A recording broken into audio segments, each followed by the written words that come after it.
আমার 7 বছরের একটা মানত বলতে পারো, আমাদের মনস্কামনা অবশ্যই পূরণ হবে। বন্ধুরা পেটে ইঁদুরের লাথি মারছিল, তাই জন্য এখানে ফুললি নিতে এলাম। হাই বন্ধুরা, আজ আমরা চলে এসেছিলাম শেওড়াফুলিতে। আর কেন এসেছিলাম ভিডিওটা লাইক করে দেওয়ার পুরোটা দেখো অবশ্যই বলছি। প্রথমে বন্ধুরা বাজারের ভিতর দিয়ে আমরা চলে গেলাম শেওড়াফুলির ঘাটে। আর কেন গেলাম থাম্বনেল দেখে অবশ্যই বুঝতে পেরে গেছো। আজকে আমার জন্মদিন ছিল আর আমি দেবো গঙ্গাতে 108টা ডুব।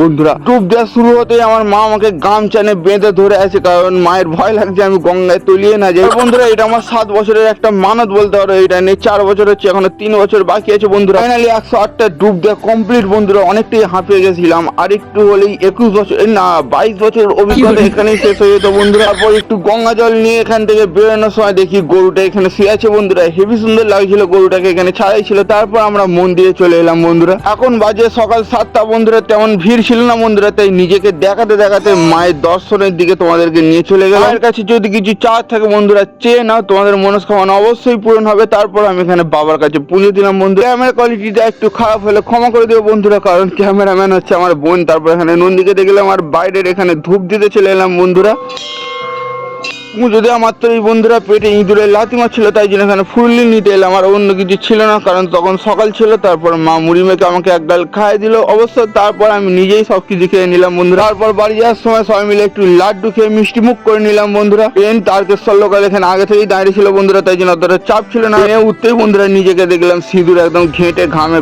হয়ে গেছে। তারপর ট্রেনে দেখি অতটা ভিড় নেই। আর কি করব বন্ধুরা, ট্রেনের জানলার সামনে বসে বাইরে দেখতে দেখতে চলে এলাম নসিবপুরে। আবার নসিবপুরে নামার পর বন্ধুরা আমাদের ট্রেনকে টাটা বাই বাই, আমি বাড়ি যাই বলে গাড়িটা নিলাম। আর তারপর বাড়ি চলে এলাম। বন্ধুরা বাড়ি ফিরে দেখলাম বন্ধুরা আমার বাপি আমার জন্মদিনের জন্য এই জামাটা এনেছে। তারপর চলো তোমাদের সাথেও শেয়ার করে নিই। তারপর জামাটা আস্তে আস্তে প্যাকিংটা খুললাম বন্ধুরা। তারপর আমি পরে নিলাম, কেমন লাগছে অবশ্যই কমেন্টে জানাও বন্ধুরা। আমার মা তারপর আমার জন্মদিনের জন্য ভাত গুছিয়ে দিয়েছিল, তার মধ্যে ছিল বন্ধুরা করলা। আমি করলাটাকেই প্রথমে খেয়ে নিলাম। করলাটা ছিল বন্ধুরা প্রচুর তেঁতো, আমার মাথা ঘুরছিল। তারপর আমি পায়েসে মুখ দিতেই মুখটা তবুও ঠিক হয়ে গেল। তো শুনতে ভাই চ্যানেল নতুন সাবস্ক্রাইব যেন পাই।